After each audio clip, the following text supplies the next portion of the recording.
Audio video live why some Ghanaians are fighting in insurgency hit Burkina Faso the 10th of February 2025. Share Safe Ed Butler BBC World Service reporting from Tamale, Ghana. AFP Burkina Faso's military is struggling to defeat jihadists who have taken control of much territory. 3 Ghanaians have told the BBC of their involvement in the fighting between Islamist insurgents and the military in neighboring Burkina Faso, describing scenes of sometimes indiscriminate violence and bloody battles. We are always with the dead. In some battles, I've seen 40, 50 or 100 dead people, one of the men told the BBC. The 3, all in their late 30s or early 40s, said they had fought in Burkina Faso multiple times since 2018.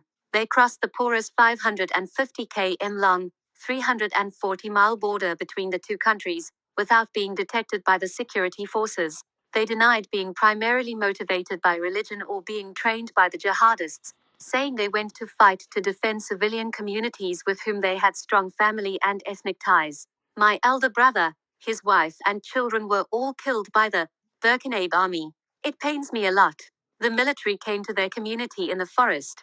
They killed all of them, a whole household, including 29 people, one of the men said. But another of the men did articulate religious zeal, saying, "If you die while fighting with the jihadists, then you are driving to Jannah, an Islamic word for paradise, on the path of the righteous." Challenged over whether they had taken part in civilian attacks, the men were divided. One denied doing so, but another conceded that he did. "Some local people support the military in attacking us. That's why we have to kill them too," he said. "You know, I'm not happy to fight like this. The number of people we kill, the people the military kill, it's very bad. But this fight has entered our blood," he added. All 3 spoke on condition of anonymity. The BBC was unable to confirm their claims, but they showed us pictures of weapons, described the location of recent conflicts, and named jihadist commanders in Burkina Faso. The BBC was put in touch with the men through contacts at cattle markets in northern Ghana, where jihadist groups are alleged to be recruiting fighters. AFP people often walk between Ghana and Burkina Faso. In 2022, a France-based NGO, Promediation, said its research showed that the jihadists had recruited between 200 and 300 young Ghanaians, and the Netherlands Institute of International Relations think tank, in a report released last July, said the jihadists had minimal success recruiting in Ghana. However, the men offered a different perspective, telling the BBC, in claims that could not be verified, that people from all parts of Ghana and from many ethnic groups were joining the insurgency in Burkina Faso. "Some are fighting for jihad. Some are doing it for business," one of them said.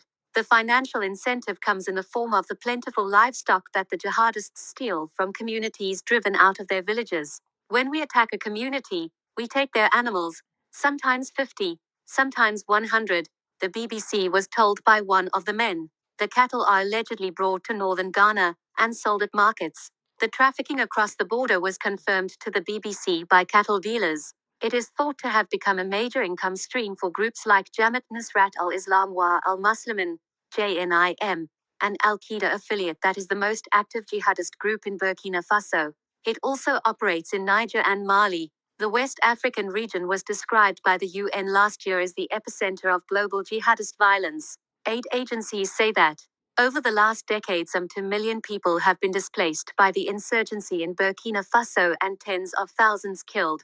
Nimpoa Najuri is one of the thousands who have fled to Ghana to escape the violence. She told the BBC her husband was killed in front of her in 2024 during a raid on their village in eastern Burkina Faso by fighters from JNIM.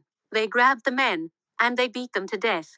My husband was a farmer. He had nothing to do with the government militia or the conflict," she told the BBC. Other refugees described similar acts of violence by the Burkinabe military. Safia Karim fled to Ghana after her village was raided. Some of the people they were killing were aged 80, aged 90. "These people can't hold a gun, can't fight with anybody. They killed them for no reason," Safia Karim said. Ghana has so far remained largely untouched by the insurgency, although some attacks have taken place in neighboring Togo and Ivory Coast. In a recent statement to Ghanaian journalist Mohamed Ilyasu Tanko, a man calling himself a representative of JNIM said the group had no interest in launching attacks in Ghana.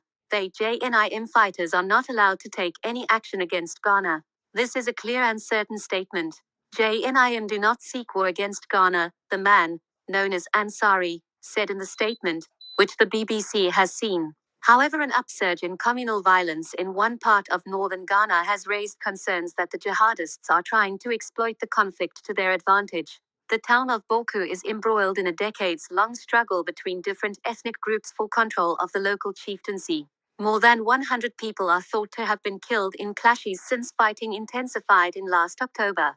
The evening in Boku is always one of gunshots and fierce exchanges. People use AK-47s, M16s, all kinds of automatic rifles, a resident told the BBC. AFP refugees from Burkina Faso have come to seek asylum in Boku. File photo.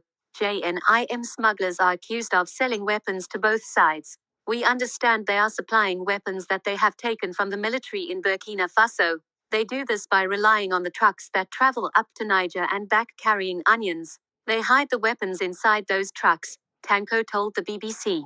One intelligence officer confirmed to me this was the new way they are bringing firearms in, and the Ghanaian security are ill-equipped to be able to detect these vehicles coming through, putting Ghana in a very critical situation, he added.